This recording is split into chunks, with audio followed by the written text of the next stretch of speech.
Ogni martedì al villaggio Peruzzo di Agrigento, durante il mercatino settimanale, si verifica che il bus urbano trova delle difficoltà nell'immettersi nella curva adiacente ai campetti per poter proseguire il suo percorso. Nonostante la cosa avvenga ogni settimana, da parte delle autorità competenti non è stato predisposto alcun servizio adeguato di pattugliamento, magari con la presenza di auto dei vigili urbani, che potrebbe così mettere un po' d'ordine durante lo svolgimento dello stesso.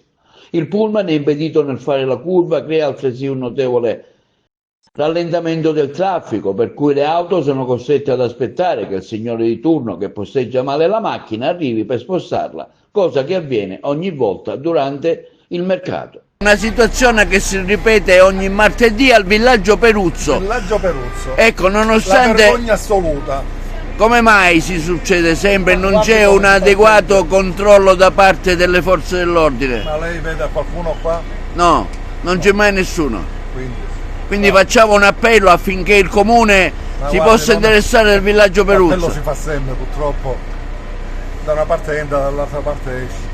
Finalmente è arrivato il signore, per cui potete continuare. Ma c'è chi propone anche di non fare passare il pullman all'interno del mercato e farlo sostare come capolinea all'ingresso del villaggio Peruzzo, così si ovvia ad ogni incombenza.